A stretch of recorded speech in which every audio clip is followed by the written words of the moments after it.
होली की बात जब करते हैं तो होली क्या है? मस्ती का त्योहार है। किसका त्योहार है? मस्ती का त्योहार है। किसका त्योहार है? हाँ, होली गंभीरता को नहीं दर्शाता। वैसे तो भारत के सभी त्योहार गंभीरता को नहीं दर्शाते, लेकिन होली में भी अगर संकोच तो फिर होली किस बात की? अब कहते हैं ना होली तो फिर होली। किसी को लगा, जैसे आपने कहा ना छोटे ने बड़े के लगा दिया, तो मतलब होली मतलब होली। अब क्या होली?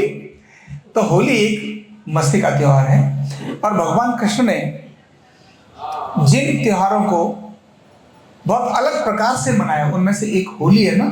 अनेक सारे उनकी प्रक्रियाएं वहां पर ब्रज में अगर हम देखें तो उनके कारण से गोवर्धन पूजा भी आती है, यानी अनेक अन्य त्योहार उनके आते हैं। लेकिन होली त्योहार जो है वो एक अलग प्रकार का होता है। इन दिनों में जैसे आज हम वृंदावन जाएंगे और मथुरा वृंदावन, जो दुकानदार है ना जो गुलाल बेच रहा है, वो गुलाल बेचने वाला भी गुलाल बेचने से पहले ऐसे जोर से गुलाल मारता है, इस तरह से जोर से मारेगा, उसके बाद आके गुलाल देगा। अब मैंने तो फूल मारे पर गुलाल ऐसे मारता है, ऐसे मारता है। उसके बाद जो परचेज करने वाला वो ऐसे नहीं है जो लेके चला गया, गुलाल मारेगा उसके बाद में गुलाल देगा। सड़कें सारी रंग से एकदम भरी हुई होंगी। मंदिर में आप जा रहे हैं तो बाहर लिखा है, अगर आपको होली पसंद नहीं है तो कृपया मंदिर में प्रवेश ना करें। कृष्ण यानी कौन? योगेश्वर कृष्ण। कृष्ण यानी कौन? योगेश्वर कृष्ण। योगेश्वर मतलब जिसने 16 कलाओं का, जिसके पास एक कंट्रोल हो, ऐसे योगी जो साधना के ध्यान की प्रतिमूर्ति भी हैं तो जीवन जीने की प्रतिमूर्ति भी हैं। कष्टों को कैसे सहा जाता है इसकी प्रतिमूर्ति भी है, तो समस्या में समाधान निकालने वाली की भी प्रतिमूर्ति है। एक बड़े युद्ध की प्रतिमूर्ति है तो बड़े प्रेम की प्रतिमूर्ति भी है। यानी प्रेम भी अगर पराकाष्ठा अगर देखनी है तो कृष्ण के साथ ही देखने को मिलता है। युद्ध की पराकाष्ठा भी देखनी है तो कृष्ण के साथ भी ही देखने को मिलता है। ऐसे कृष्ण ने ब्रज के अंदर सामान्य लोगों को जो तनाव और चिंता और डिप्रेशन में उस समय थे, कंस के कष्टों से जो जूझ रहे थे, आपसी द्वेष के कारण जो दुखी थे, अपने घर की चीजों को बाहर बेचने में मस्त थे। यानी घर का माखन मिश्री खुद के बच्चों को नहीं देना, वहां जाकर देना। ये जो जिस प्रकार की सोच में आ गए थे, अच्छी चीजें अपने बच्चों को नहीं खिलाना, ऐसे कृष्ण उन्होंने सबके जीवन में रंग भरने के लिए होली का यह त्योहार एक अद्भुत प्रकार से मनाया। सारे आपस के द्वेष खत्म करके, सभी आपस के झगड़े खत्म करके, ऊंच और नीच का भाव खत्म करके, जो एकता का स्वरूप जिसने भरा, वह यह एक होली का ही त्योहार है। ऐसे भगवान कृष्ण के द्वारा ये रची हुई होली है। हम भी उस होली का उसी प्रकार से आनंद और उसमें लें। होली यहां हो या घर पे कहीं भी हो, भूल जाओ आप कौन क्या हो, बाद में देखना, उस समय पर आप एकदम मस्त हो जाइए। अब मैं इसका विज्ञान बता देता हूं छोटा सा। शरीर में रोग आते हैं भौतिक जगत के कारण। अन्नमय कोश, यानी 5 कोश हैं, अन्नमय कोश, प्राणमय कोश, मनोमय कोश, विज्ञानमय और आनंदमय कोश। अन्नमय कोश क्या होता है, उसका प्रभाव आदरणीय श्रीमद राजेंद्र गोयल जी बताएंगे, उसका सामाजिक और धार्मिक महत्व। लेकिन अन्नमय कोश मतलब जो ये शरीर है जो 5 तत्वों से मिलकर बना है, 5 तत्वों से मिलकर बना है, जो अन्न के कारण चलता है, इसीलिए अन्नमय कोश इसकी चर्चा करते हैं,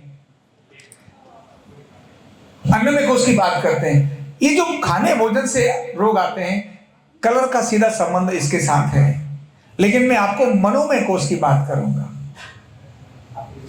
मैंने पिछली बार प्रातः काल कहते हुए एक बात बोली थी कि जिंदगी की उलझने हटकेलियां खत्म कर देती हैं, जीवन की उलझने अटखेलियां खत्म कर देती हैं, और व्यक्ति को लगता है कि मैं समझदार हो गया, बहुत गंभीर, बहुत समझदार। मतलब आप उसके जीवन में मुस्कुराहट ही नहीं, उसके जीवन में कोई हटकेलियां नहीं, कोई हंसी और मजाक नहीं।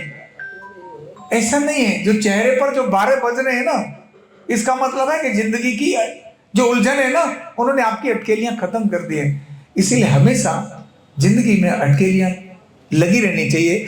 मनोमय कोश को अगर ठीक करना है तो जिंदगी में ये हटकेलियां आना बहुत आवश्यक है।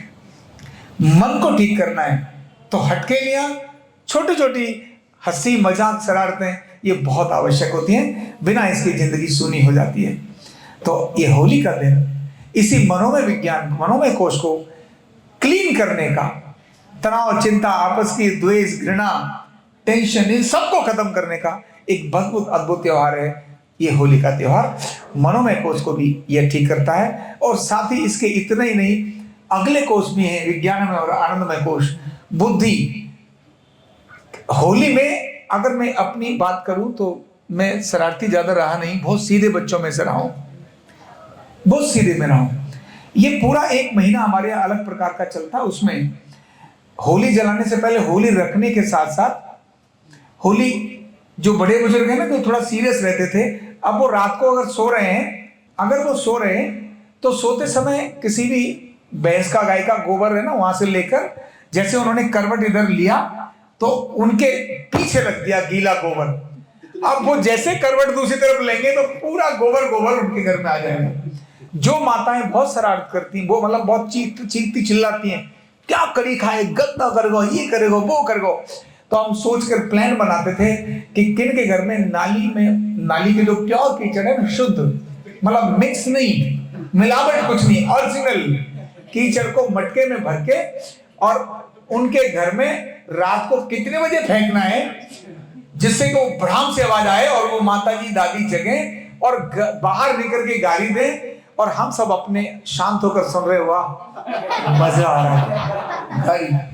और इतना ही नहीं करते थे, थोड़ा और भी कर लेते थे कि जानवर जो आसपास मर जाते और सूख जाते तो हम पहले ढूंढ के रखते थे, उसकी हड्डियां या कुछ और ऐसे जानवर, उनको रस्सी में बांध के दरवाजे के बाहर कुंडी में टांग देना, और जैसे वो निकले तो धड़ाम सवेरे सिर उसका उससे से टकराए दरवाजा खोल के, और फिर जो गाड़ी दे, उसका जो आनंद था वो बात ही अलग थी।